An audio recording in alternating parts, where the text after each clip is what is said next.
제가 이 두 분들 발제 이야기 들으면서 이제 제가 아까 처음에 말씀드렸죠. 이게 우리 여기 계신 분들은 다 물론 다 아실 만한 내용들이지만 이 방송을 통해서 접하시는 분들이나 유튜브나 페이스북을 통해서 보시는 분들 중엔 아무것도 모르시는 분들도 있을 거라고 생각을 합니다.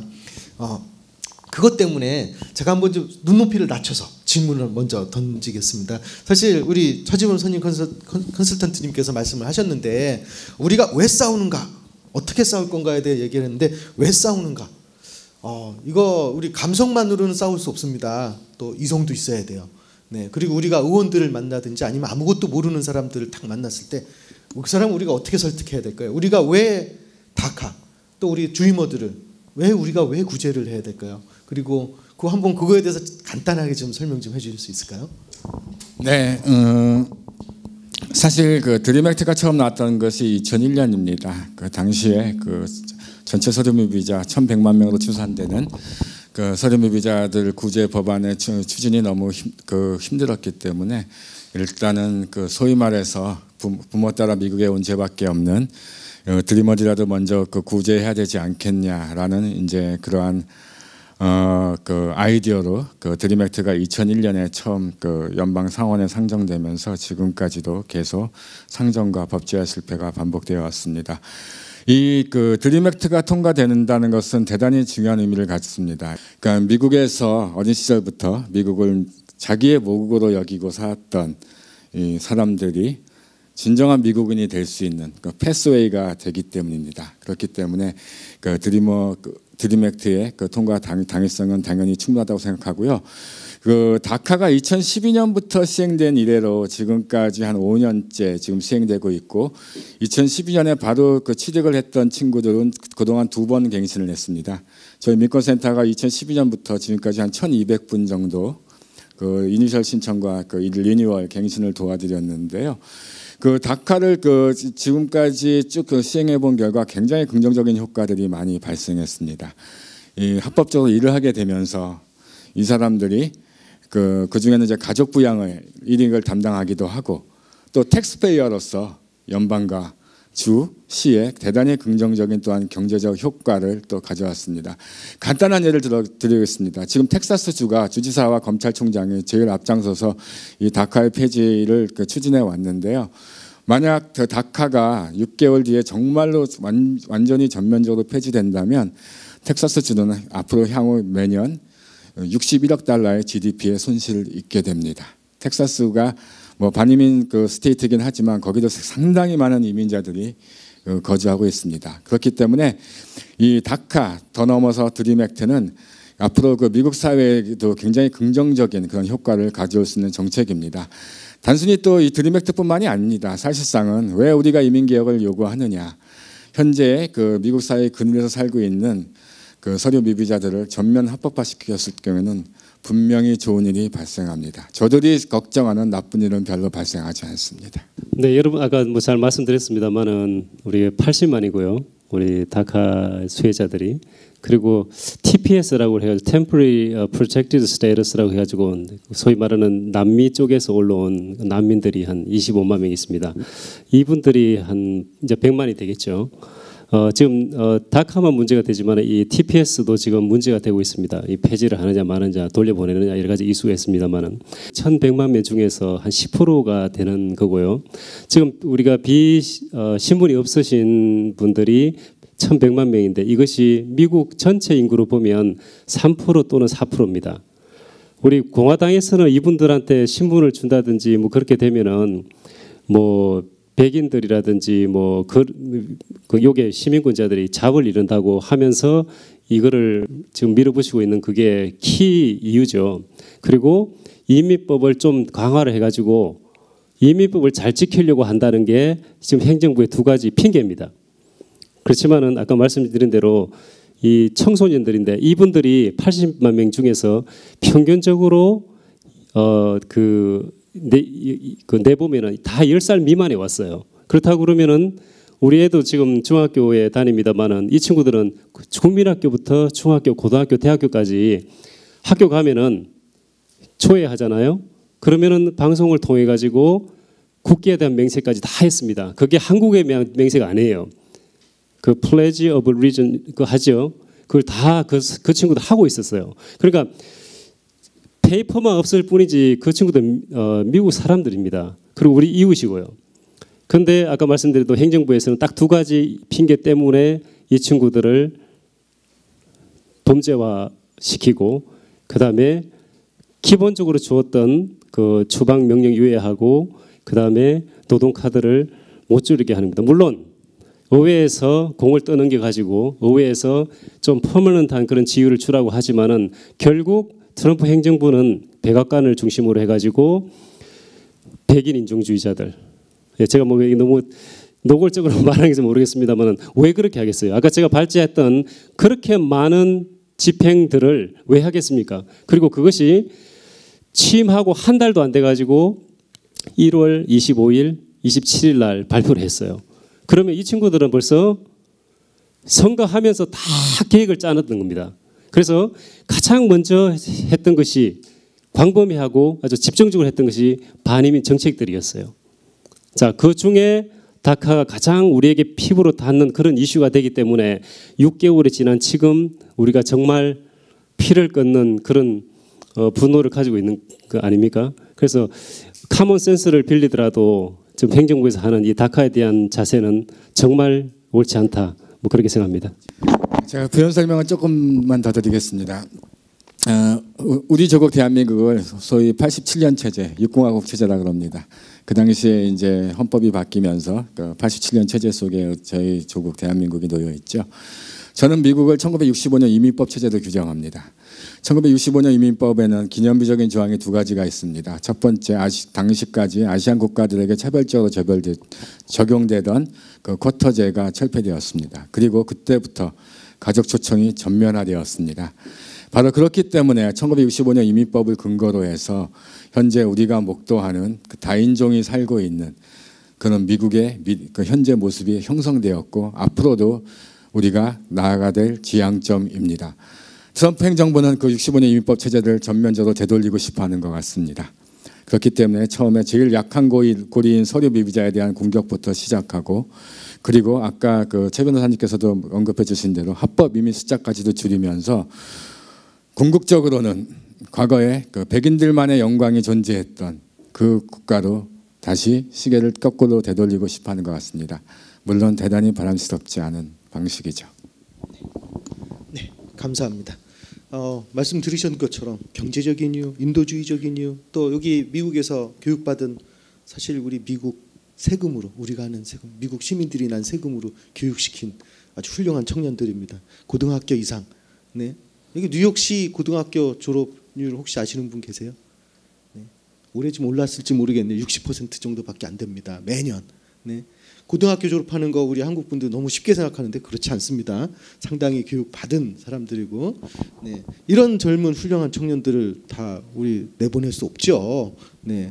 다 모이셔서 우리 함께 한번 이번 남은 6개월 동안에 우리가 왜 싸워야 되는지 여러 가지 이유들이 있을 겁니다. 한번 찾아보시고 또 우리 싸움의 대열에 합류해 주시면 감사하겠습니다.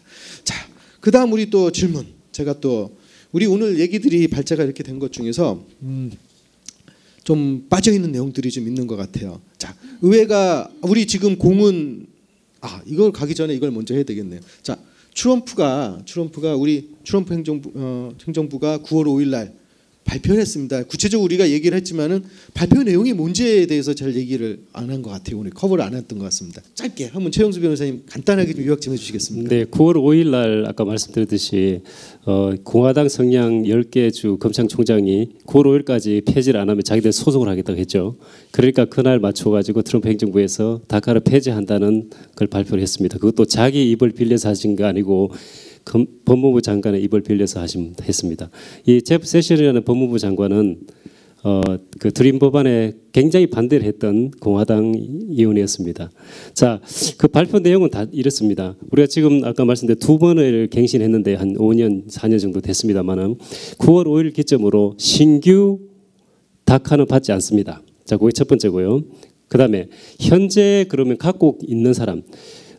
그게 9월 5일 기준으로 다카를 신청을 했든지 아니면 갱신을 한 사람들은 요거는 프로세싱을 해서 2년간의 성인이 날 경우에는 다카 수혜를 받을 수 있습니다. 그리고 내년 6개월 후입니다. 9월 5일자로 기준으로 6개월 후에 3월 5일까지 끝나는 다카 수혜자들은 반드시 10월 5일까지 접수를 꼭 하셔야 됩니다. 아니면은 2년간 수혜를 받을 수 없다는 거 반드시 기억하셔야 되고요.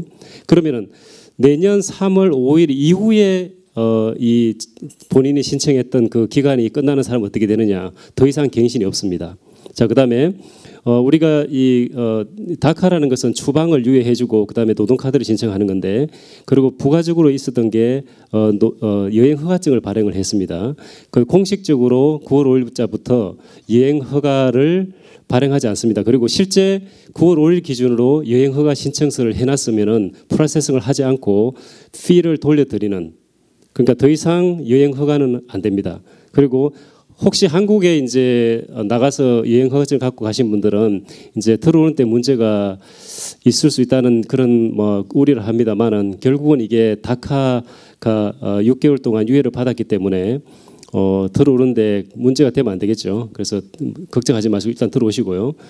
그렇게 좀 하시면 되겠습니다. 요게 발표됐던 다카의 어떤 내용이 되겠습니다. 네, 감사합니다.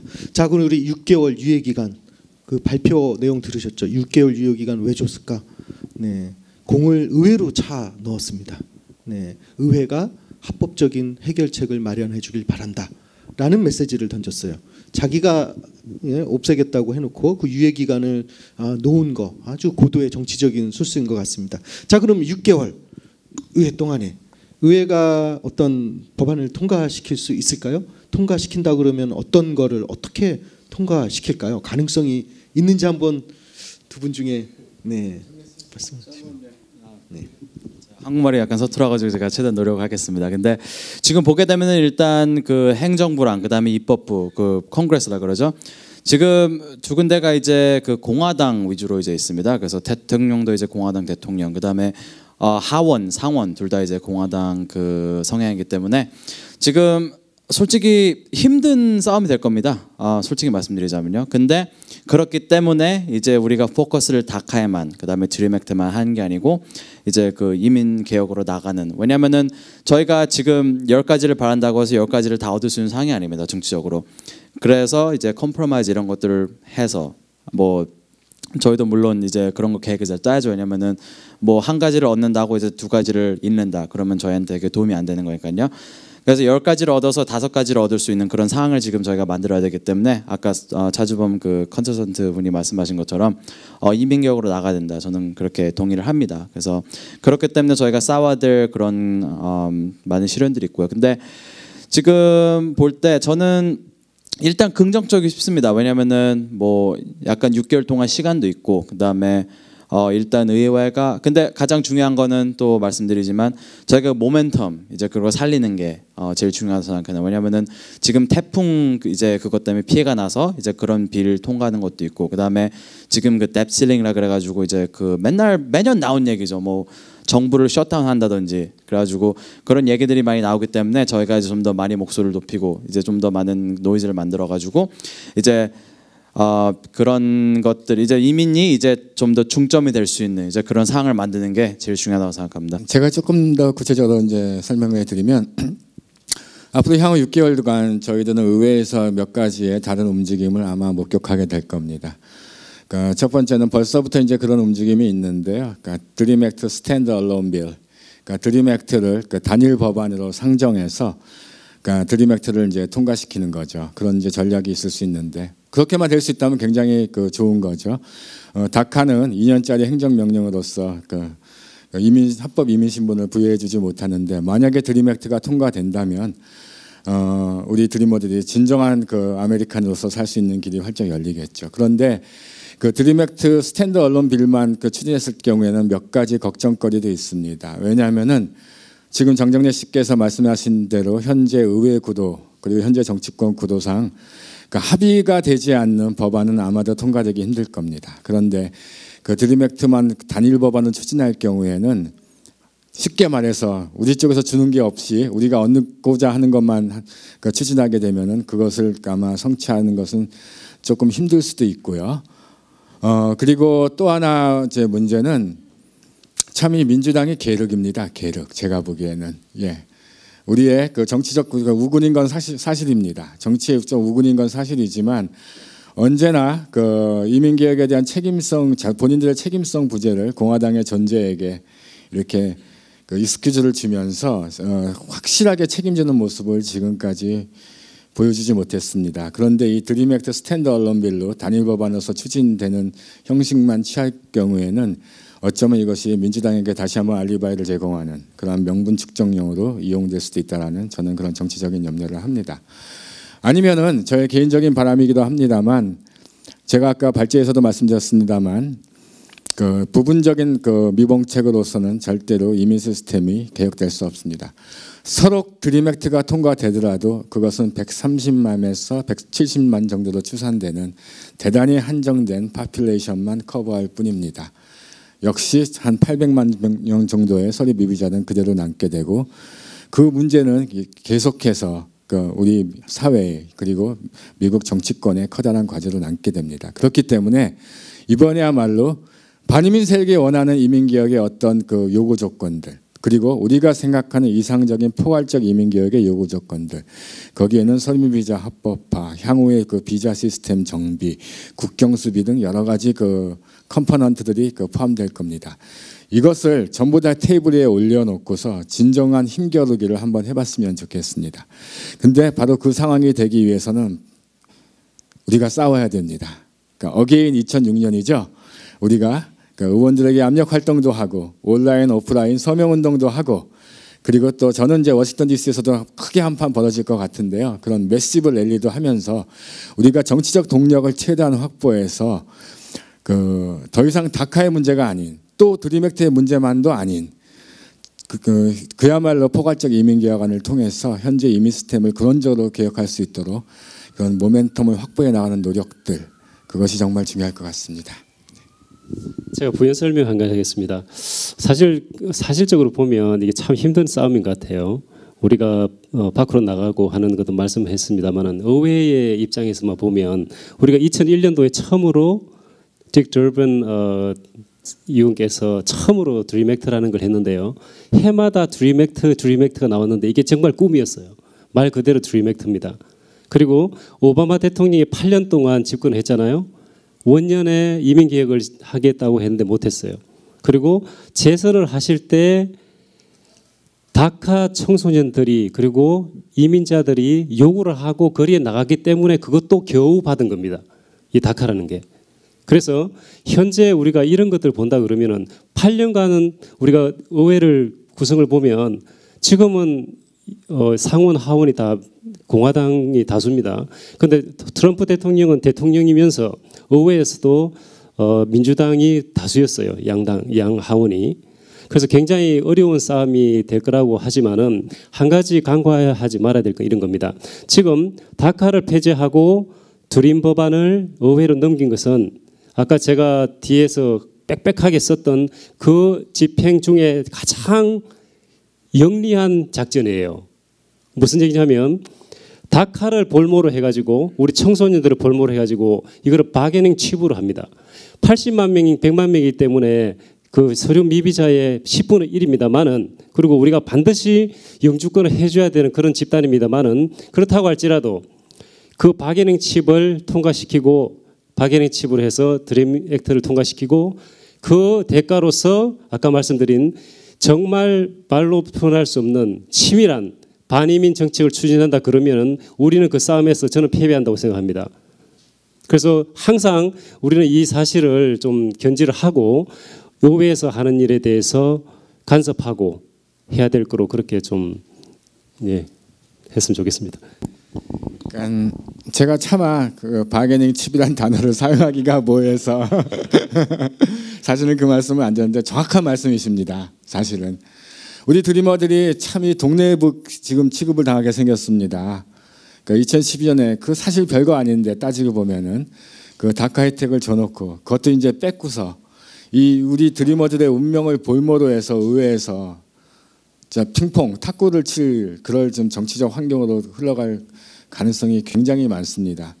그렇기 때문에 저희 이민자 커뮤니티께서는 바름 라인 어떤 그런 우리가 도저히 양보할 수 없는 어떤 그 바름 라인을 확고히 정하고 그거를 기반으로 해서 우리가 중지를 모아나가는 것이 굉장히 중요하다고 봅니다. 예. 네, 감사합니다. 여러분들이 다 말씀해 주시는데 말씀 대답하시면서 제가 좀 저도 좀 붙여야겠다라는 게 네. 자, 물론 의회에 참 어려운 싸움이 될 거예요. 네, 어려운 싸움이 될 거고 물론 말씀하신 것 중에 이게 포괄적 이민 개혁으로 크게 치고 나가야 된다. 말씀하셨던 것처럼 이게 뭐 딜의 대상이 된다. 우리 벌써 딜 얘기되고 있죠. 우리 그 월하고 보더 월하고 이게 교환이 될 거다. 지금 공화당이 원하는 거는 저거다. 그러니까 저거 줘버리고 우리는 다 얻어 가자. 뭐 이런 의견들 내놓는 분들도 계세요. 글쎄요, 그거 줘가지고 그게 될지 저는 참 그렇고 한 가지 더 제가 추가적으로 질문드린다면은 6개월이라는 시간밖에 없습니다. 지금 우리가 그 드림 액트든 아니면 또 다른 법안을 만들어낼 건지 어떤 건지 모르겠지만 6개월이라는 시간 동안에 혹시 그 이미그레이션 리폼 자체, 네, 포괄적 이민 개혁을 얻어낼 수 있는 시간이 될까요? 라는 질문을 좀 던지고 싶어요. 아니, 여쭤보고 싶습니다. 개인적으로. 한번 좀 어떨까요? 그게 되면 6개월 시간이지만 시간이 짧으면 그냥 드림 액트만 통과시키는 것만으로도 우리 이민사회는 만족해야 할까요? 일단은 드림 액트만 통과시키는 것만 만족할 것이냐 그 질문은 지금 시점에서 우리 스스로에게 할 필요는 없다고 생각합니다. 그것은 우리의 모든 활동이 종료되는 시점에서 정말로 무언가를 선택할 수밖에 없는, 다시 말해서 서로 간의 어떤 정치적 공방 끝에 마지막 손익 결산서를 우리가 받아봐야 되는 순간에 그때 우리가 아마 선택을 하면 될 것 같습니다. 지금은 싸움의 초기이기 때문에 좀 더 담대한 그런 요구 조건을 가지고서 조금 더 싸움의 판을 벌려서 강력한 요구를 가지고 시작하는 것이 일단은 전략적으로 저는 맞다고 이제 생각하고요. 그리고 포괄적 이민 개혁을 과연 6개월 동안 할 수 있느냐? 보름만 해도 할 수 있습니다. 마음만 먹으면 사실. 왜냐하면 이게 20여 년 정도까지 그 이슈가 지속되어 오면서 이미 그 포괄적 이민 개혁이 된다면 그 안에 어떤 내용을 담겨야 될 것인가는 이미 드래프트로 너무나 많은 버전들이 지금 나와 있습니다. 가장 최근은 지난 2014년이었죠. 그 연방상원에서 이제 통과되었을 때. 그렇기 때문에 그러니까 이제는 더 이상 뭐 이것은 너무나 방대한 내용이기 때문에 이것을 심의하고 뭐 법안의 문구를 만들고 하는 시간이 없다라는 변명은 이제는 통하지 않습니다. 이미 우리는 드래프트를 충분히 갖고 있습니다. 그러니까 이것은 정치적의 싸움의 문제이고 정치적 해결의 문제입니다. 네, 제가 이 싸움에 가장 견줄 만한 싸움이 하나 있었습니다. 우리 헬스케어 리폼 빌 때문에 그게 우리 오바마 케어 그게 부결이 됐죠. 누구 때문에 부결이 됐죠? 맥케인 의원부터 해가지고 공화당 3명이 상원에서 반대했습니다. 그런데 공화당 그러면은 반이민자 이렇게 생각하지만 왜 반대했을까요? 왜냐하면 트럼프 대통령이라든지 공화당에서는 그게 상정을 하고서도 몇 번을 연기를 하고 그리고 투표를 했었는데 공화당 의원 3명이 반대를 했잖아요. 그래서 부결된 거 아닙니까? 왜 그랬어요? 이거는 그 맥케인 의원부터 하고 그다음에 나머지 2 공화당 의원의 그 지역구에 있는 시민들이 하지 말라고 했던 겁니다. 그래서 이 싸움을 견주어 볼 때 오늘 주제는 싸움에 대해서 좀 이렇게 좀 그런데요. 저희가 그 헬스케어 리폼에서도 봤듯이 그 지역구에 있는 사람이 요구하고 그다음에 힘을 보태면은 그것이 중요한 것입니다. 그래서 6개월 안에 됐다 알겠다 이것도 굉장히 어려운 그 숙제입니다만은 그러면 그 6개월 동안 할 수 있으려면 어떻게 하느냐? 그 원동력은 그 지역구에 있는 우리다. 뭐 그렇게 좀 말씀을 좀 드려야 되겠습니다. 네, 감사합니다. 네, 공화당에라고 그래서 다 이 이민자들에게 눈을 돌리지 않고 고개를 돌리는 사람들이 아닙니다. 아시겠지만 우리 드림 액트라든지 청소년을 구제하는 것에 대해서는 지난 2012, 13, 14년도 상당히 많은 공화당 의원들도 동참을 했고요. 어느 정도의 합의된 안들이 있었습니다. 그러니까 우리가 싸운다고 하면 6개월 이내에 분명히 적어도 우리 지금 버럼 라인으로 보면 충분히 이 청소년들은 구해낼 수 있지 않을까 그렇게 기대하고 그렇게 되게 그렇게 만들어야 된다고 봅니다. 네, 자 그러면 우리 좀 구체적인 질문으로 가고 싶어요. 뭐냐면 그래도 모르니까 어떻게 될지 모르기 때문에 네, 만약에 3월 5일 2018년 그러니까 내년 3월 5일이 되겠죠. 자 내년 3월 5일 이후에 의회가 그 전까지도 아무것도 못했어요. 우리가 알기로는 그래요. 트럼프가 이렇게 공을 차 넣었을 때 제가 어디 워싱턴 포스트 신문을 읽었더니 그 얘기를 하더라고요. 뭐라고 그러냐. 트럼프가 의회가 이걸 못할 줄 알고 의회에다가 던졌다. 네, 그렇지 않다라는 거 저희가 보여줘야 되는 건데요. 자, 만약에 진짜 그렇다 그러면 트럼프 행정부가 우리 다카 우리 그 베네피셔리들이 이제 카드가 익스파이어 되잖아요. 익스파이어가 되면 그 사람들한테 어떻게 대대적인 그 추방 시작할까요?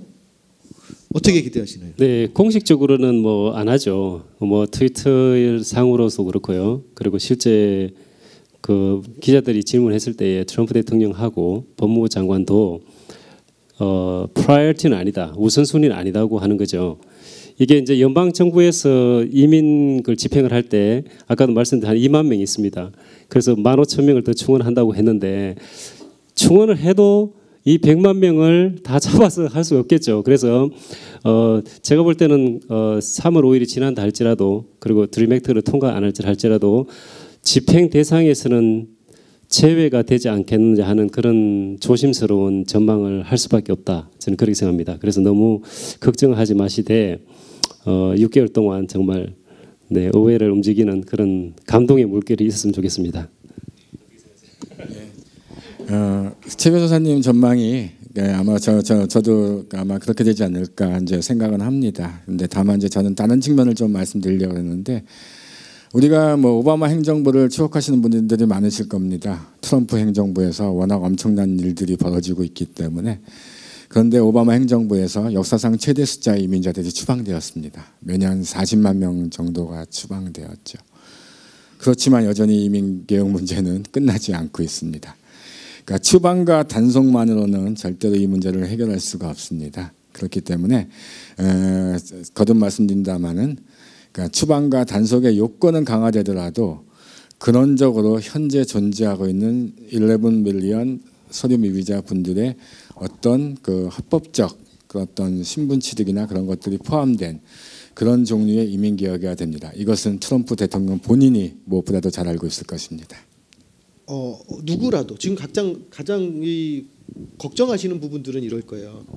내 신분이 노출됐고 아시겠지만 이거 2012년도 시작할 때 정부가 몇 번씩 얘기했던 것 같아요. 이거 신고해도 와서 카드 받고 신청해서 승인 받아도 내가 어디에 사는지 다 알려줘도 이것으로 어떻게 추방을 한다든지 체포한다든지 이민법을 하는데 사용하지 않을 것이다라는 그런 얘기를 몇 번씩 했었던 겁니다. 하지만 이게 모든 분들이 이것에 대해서는 좀 반신반의하고 계시는 것 같아요. 자, 우리 주거지가 노출된 우리 분들 또는 가족분들 어떻게 대처를 하는 게 맞을까요? 실제 그게 아까 발제에서 제가 요거 때문에 좀 빼놨는데요. 그 행정명령하고 그 국토안보부 메모에 보면은 비이민 비자하고 서류 미비자의 프라이버시 프로텍션을 제외시켰습니다. 공식적으로. 그래서 지금 디파트먼트에서 어떤 절차를 밟고 있냐면 미국의 헌법하고 그다음에 프라이버시 액트 비밀보호법이죠. 자, 여기에 관련된 모든 법제를 연구를 해가지고 시민권자가 영주권자가 아닌 비이민 비자 홀더, 그러니까 뭐 취업 비자, 학생 비자 다 해당이 됩니다. 그리고 당연히 신분이 없으신 부분까지 이 프라이버시 액트에서 제외하는 거죠. 지금 현재까지는 우리가 그 이민국 폼을 쓰다 보면은 인스트럭션이라는 게 있는데 그 맨 마지막에 나오는 게 프라이버시 액트에 대한 그게 꼭 나옵니다. 그 이유는 뭐냐면은 이 정보가 정말 중요한 것이기 때문에 그렇습니다. 그런데 예전 같으면은 이 우리가 이민법상의 베네핏을 신청하면서 그 전 모든 어떤 인포메이션을 홈랜드 시큐리티 국토안보부에서만 공유를 하게 돼 있습니다. 그런데 행정명령을 통해 가지고 비밀 보호를 없앴기 때문에 IRS라든지 FBI라든지 모든 연방 정부에게 이것을 줄 수 있는 그런 것을 지금 시도를 하고 있는 중에 있습니다. 물론 이게 지금 끝난 건 아닙니다만은 앞으로 이렇게 될 수도 있고요. 이제 그렇기 때문에 사실 이 질문이 상당히 중요할 수 있겠습니다. 그렇지만은 그렇다고 해서 우리가 미국에 들어와 있고 그다음에 그 다카 혜택을 보기 위해서 인포메이션을 전했지만은 이것을 우리가 어떻게 해킹을 해가지고 없애지 않은 이상은 물리적으로는 이거를 할 수가 있는 건 아닙니다. 그렇기 때문에 우리가 드림 액트를 요구하고 그리고 어떤 반이민을 성토하는 것과 마찬가지로 이러한 세부적인 것도 관심을 가지고 목소리를 높여야 되지 않나 높여야 되는 그런 또 중요한 사안 중에 하나라고 저는 그렇게 판단합니다. 많은 분들이 걱정들 하세요. 이사 가야 되는지, 네, 빨리 다른 곳으로 옮겨야 되는 건 아닌지, 네, 그런 걱정들 하시는데 아직까지는 걱정 마음 놓으시고, 네, 앞으로 6개월 싸움 지켜봐 주시기 바랍니다. 자, 이제 우리 다카 오늘 CNN 뉴스에 나왔습니다. 고용주들에게 이렇게 얘기를 한 거예요. 의회가 무엇을 할 것이라고 기대하지 말고 준비해라. 라는 내용을 그렇게 이민 변호사들이 이제 고용주들에게 조언을 해주고 있다고 합니다. 그러니까 의회가 무엇을 물론 이제 최악의 상황을 고려하기 위해서 그런 것이겠죠.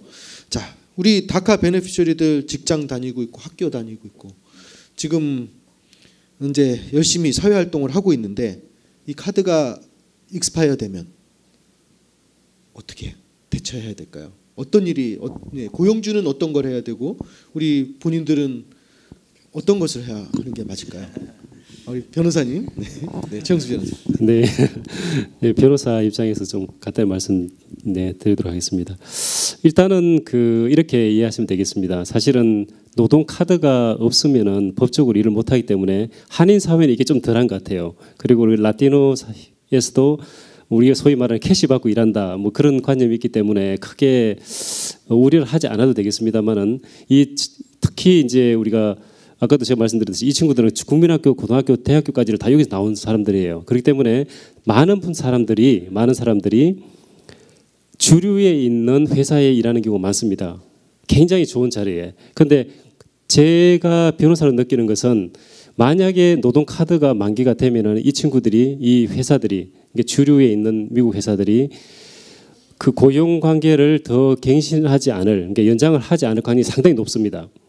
네, 그렇지만은 6개월의 지금 유예가 있기 때문에 일단은 뭐 그때까지는 괜찮을 것 같고요. 그리고 아까 말씀드렸듯이 내년 3월 5일까지 지금 가지고 있는 노동 카드가 익스파이어 되는 분들은 반드시 10월 5일까지 갱신을 해야만 2년간 더 할 수 있다. 자, 이 와중에 올해 만약에 드림 액트 통과하지 않더라도 2년 안에 통과한다 그러면은 최소한 연장한 사람들은 보호를 받을 수 있는 거고요.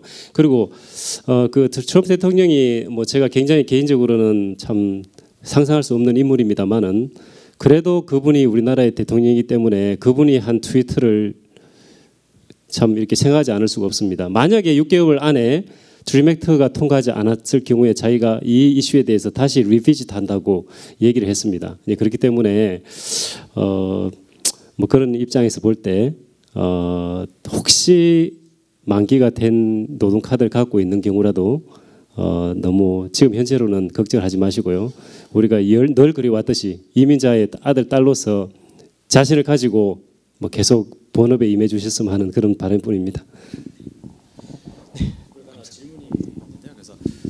제가 뭐 패널로서 지금 많이 이런 잘 듣고 있는데요. 지금 보게 되면은 많은 분이 궁금하실 수도 있는데 지금 다카 받는 분들도 보시게 되면은 이제 자기 LLC 이제 뭐 컴퍼니라 그러죠. 이런 걸 만들어 가지고 이제 고용을 받는 그런 경우도 있긴 있는데 이게 그거에 관해서 약간 어떻게 코멘트를 할 수 있을까요? 저 궁금하신 분 있을 것 같은데요. 네, 한국 사람들이 참 이게 장점이 뭐냐 하면 자기 비즈니스를 많이 한다는 거죠. 네. 참 이게 아주 외국 나라에 와서 영어도 못 하는데 경리적으로 자영업자를 많이 합니다. 그래서 컴퍼니를 만들고 LLC를 만들고 하는 것인데 오히려 이런 분들은 제가 볼 때는 오히려 더 낫지 않나 싶어요. 왜냐하면은 주류 회사에서 노동 카드의 유효 기간을 따지는 그런 회사가 아니고 본인이 본업을 하기 때문에 거기에 대해서 굉장히 플렉시빌리티가 있는 겁니다. 그래서 그런 분들은 오히려 거의 제도권에서 벗어났다고 할 수 있을 만큼 큰 문제는 안 될 거 아닌가 이렇게 생각합니다. 그리고 드림액트가 자꾸 드림액트 하는데 이 드림액트가 뭔지를 지금 모르시는 분이 있는데 간단히 말씀드리면요. 조건부 영주권을 주는 겁니다. 그래서 지금 다카에 해당되는 분은 다 8년짜리 조건부 영주권을 받으세요. automatically. 그다음에 거기에 해당이 안 되시더라도 법이 제정된 날로부터 소급해서 4년간 체류한 사람들은 다 신청을 할 수가 있습니다. 그리고 물론 이제 군모를 캐릭터로 해가지고 뭐 범죄도 짓지 말아야 되고 뭐 그런 여러 가지 있겠습니다만은 자 이것이 바로 드림액트의 핵심이에요. 그렇기 때문에 만약에 그렇다고 그러면 우리가 8년 동안의 조건부를 받고 그 다음에 대학교를 마친다든지 그리고 4년 중에 2년을 마친다든지 일을 3년 동안 한다든지 그리고 군대 2년 갔다 오면은 퍼머넌트 영주권을 주는 제도가 이겁니다. 정말 다카에 비해서 신분을 주는 영주권을 주는 그런 제도이거든요. 그래서 이게 생각한 만큼 너무 좋은 거예요. 네, 그렇기 때문에 우리 다카에서 드림액트로 그리고 드림액트에서 영주권으로 그래서 우리 젊은 우리 차세대 미국의 리더들이 꼭 영주권을 받고 더 열심히 이 나라를 위해서 할 수 있으면 좋겠습니다. 네, 감사합니다. 네, 아까 그 회사 소유권과 노동, 고용 좀 별개의 문제예요. 네, 그러니까 많은 분들 좀 편안하게 생각하셔도 괜찮을 것 같습니다. 자, 그 다음에 우리 이 질문은 두 가지를 한번 묶어서 했으면 좋겠어요. 시간 관계상. 자, 뭐냐? 제가 가지고 있던 질문은 두 가지인데요. 오늘 보면 뭐냐면 지금 현재 이민 우리 다카 베네피셔리 되시는 분들, 우리 이 수혜자들, 이 다카의 수혜자가 되시는 분들 합법적인 신분을 받을 수 있는 방법이 있나요? 우리 새로운 법안 나오는 거 외에 그리고 그 방법들이 외에 또 여러 가지 지금 이렇게 어려운 상황이 발생을 하니까 상당히 많은 유혹들이 있을 거예요. 유혹들이라는 거는 이민 사기입니다. 이민 사기. 특히 히스패닉 커뮤니티에서는 몇 가지 아주 전형적인 형태들이 좀 있어요. 그런 이민 사기 한번 같이 묶어서 한번 최 변호사님, 네, 한번 또 우리 어떤 방법이 있는지 합법적인 네. 신분을 받을 수 있는 방법 몇 가지는 있을 것 같습니다. 네, 법적인 문제이기 때문에 제가 또 말씀드리겠습니다. 일단은 그 다카 또는 드림액트의 혜택을 볼 수 없는 사람들은 우리가 일단은 우리 다카 수혜자들을 놓고 보면 지금 결혼 정년기에 있는 사람이 참 많습니다. 우리 참 공부도 잘하고 그리고 참 훌륭한 분이 많아요. 우리 장영래 씨 같이 이런 운동을 위해서 진짜 온몸을 바치는 분도 계시고 월스트리트에 있는 사람도 있고 변호사도 있고 다 있습니다.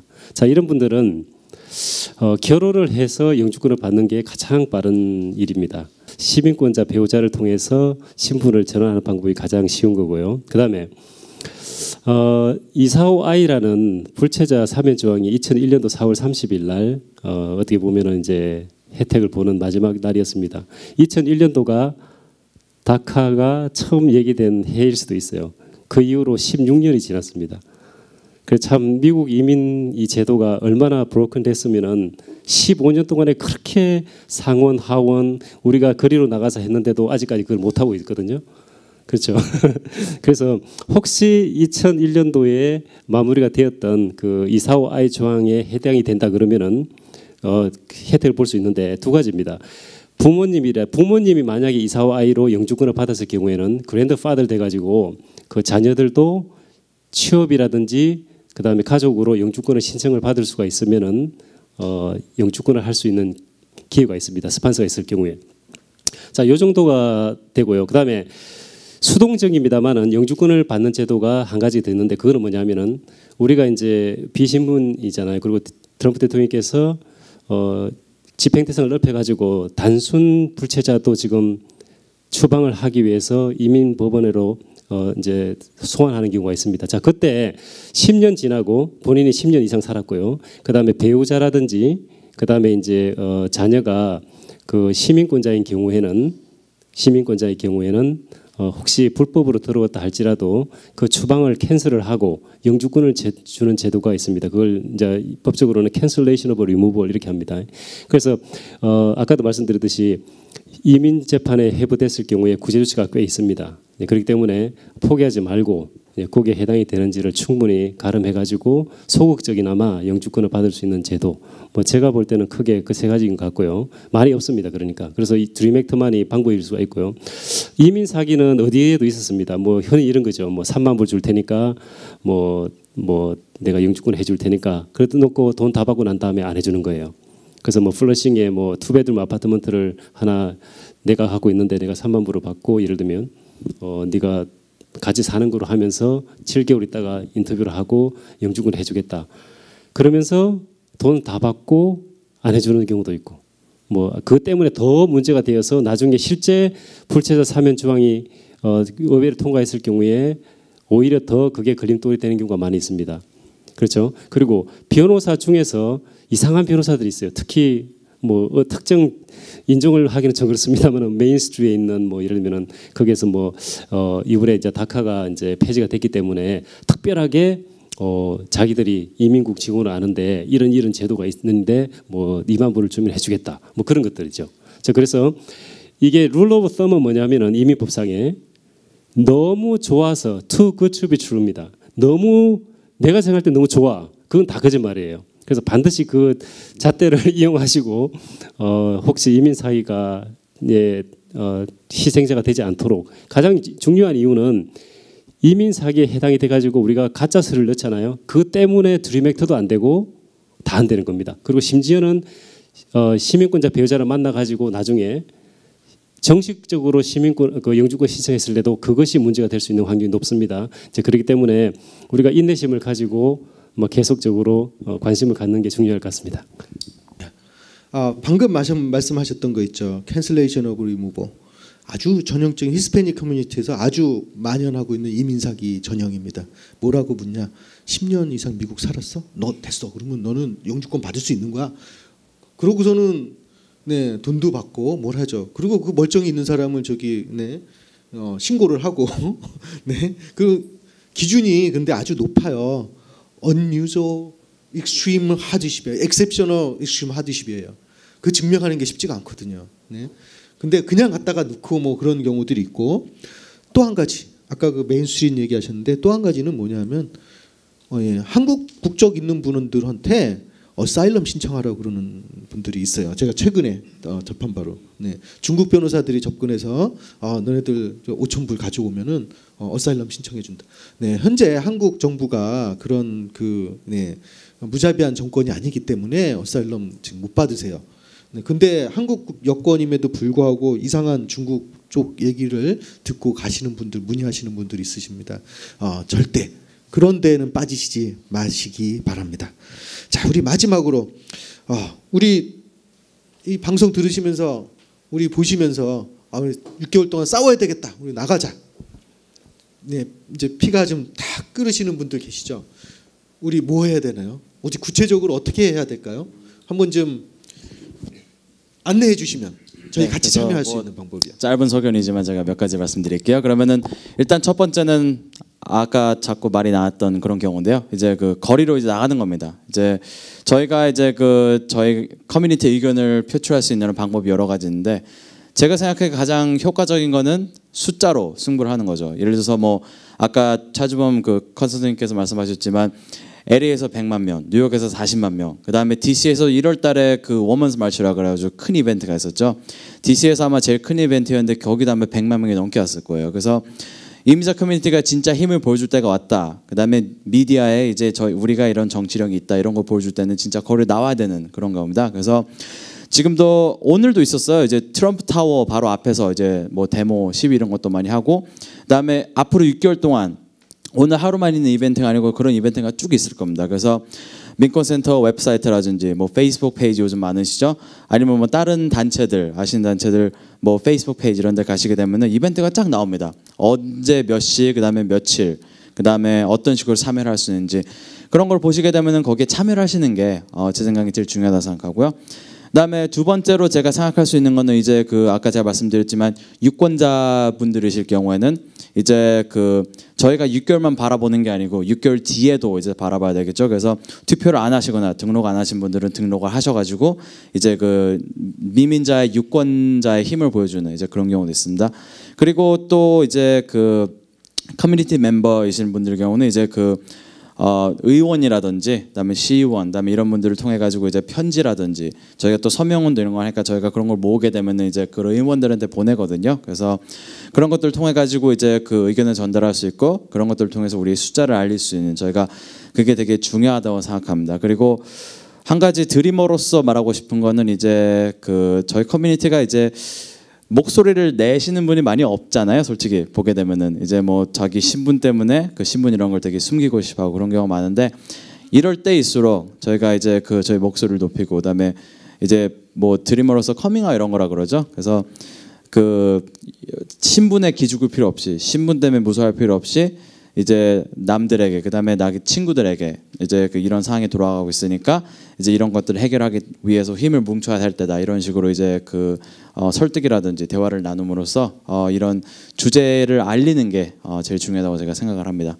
2012년 8월 15일부터 다카가 시행되었을 때 그것은 저희 민권센터에게 와이들리 도어가 오픈된 거였습니다. 그 전까지는 아주 극소수의 용기 있는 드리머들만 커밍아웃을 했기 때문에 그 극소수의 드리머들과 같이 활동했는데 2012년 그 다카가 시행되면서 많은 드리머들이 그야말로 커밍아웃을 하면서 저희 민권센터 활동과 함께하고 있습니다. 저희 현재 민권센터 내에는 AADC 아까 정정래 씨가 그 소개해드린 그 드리머 활동 그룹이 있고 바로 이 정래 씨 같은 경우가 바로 다카로 인해서 활동가까지 된 하나의 그 전형적인 입니다. 이런 분들이 앞장서고 있기 때문에 우리 같은 이민자로서 같이 이렇게 함께 활동에 조그마한 힘이라도 보태주시길 간곡히 부탁드리고요.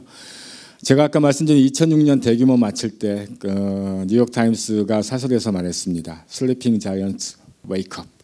그러니까 잠자던 거인이 깨어났다. 근데 그 거인이 다카라는 진정제를 복용하고 잠시 소강 상태에 접어들고 있었습니다.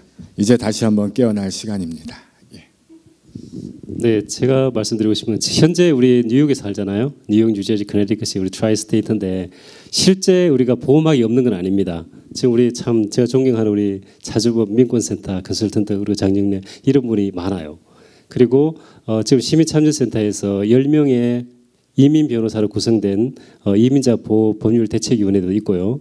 그리고 90개 교회가 연맹을 해가지고 Sanctuary Church Movement를 하고 있습니다. 그래서 이러한 단체들의 만약에 어떤 뭐 예를 들면 뭐 행사를 한다. 그럴 경우에 가서 좀 참석해 주는 것 자체가 바로 같이 하는 겁니다. 그래서 우리가 이 나라에 살면서 참 바쁘고 힘들고 또 애도 봐야 되고 직장도 가야 되고 하는 다 바쁘지만은 이런 대표적인 단체들이 일을 할 때 좀 지원해 주시고 그리고 참석해 주는 그것이 아마 가장 먼저 가장 멋있는 그런 우리 이민자로서의 첫 발걸음이 아닌가 네 그렇게 생각합니다. 네, 감사합니다. 여러분들 참여하실 수 있는 방법 많이 있습니다. 직접 참여하실 수 없으시면 참여하시면 좋고요. 참여하실 수 없으시면 네, 민권센터 웹사이트를 가셔도 좋고 시민참여센터 웹사이트를 가셔도 좋고 또 이민자 보호교회 또 페이스북 하셔서 후원금 보내주셔도 네 크게 우리 활동하는 데 큰 도움이 되겠습니다. 제가 이제 딱 한 가지를 추가하고 싶은 게 이제 그 저희가 이민 개혁 이제 운동을 하다 보게 되면은 이제 이민자들만 이런 집회에 나오는 게 아니고 이민자들만 이제 로비 이런 걸 하는 게 아닙니다. 예를 들어서 뭐 얼마 전에 마이크 zuckerberg라죠. 그 페이스북 창업자라든지 실리콘밸리 이제 그 뭐 텍 컴퍼니 사장들 그다음에 그 노동조합 유니언들 그다음에 이제 뭐 그 일단 교회라든지 이제 카톨릭 교회 이제 그런 그 단체들도 이제 그 이민 개혁 이런 거를 되게 지지를 하는 입장이기 때문에 그런 사람들이 힘을 모으고 그다음에 이민자들 힘을 같이 모으게 되면 저는 승산이 있다고 생각을 합니다. 그렇기 때문에 우리가 포괄적 이민 개혁을 자꾸 얘기하는데 마지막으로 그 서류 비자의 대대적 합법화가 포함된 그 이민 개혁이 이루어진 게 지난 1986년이었죠. 레이건 그 공화당 행정부 당시였고요. 가능성이 없다라고 이제 그 비관적인 전망을 분명히 할 수 있습니다. 그 현재 의회 구도나 여러 가지 이민 정책의 흐름을 볼 때는 그런 전망을 분명히 할 수 있지만, 그러나 그 의회 정치만을 기대고 거기에 처분만 기다린다면은 우리는 아무것도 할 필요가 없는 것입니다. 그저 의회 구도가 바뀌기만을 기다려야 되죠. 그러나 실제로 정책이 위반되는 과정과 시연되는 과정은 꼭 그것만은 아니지요. 그 의회 정치는 의회 정치대로 작동이 될 것입니다. 그들은 그들의 정치를 할 것입니다.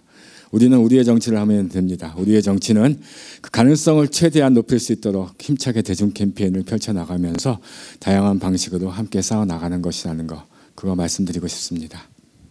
많은 앞으로 6개월 동안 관심 가져주시고 또 우리가 노력하는 것, 얻어내려고 하는 것 얻어낼 수 있도록 많은 참여와 또 후원 부탁드리겠습니다. 감사합니다.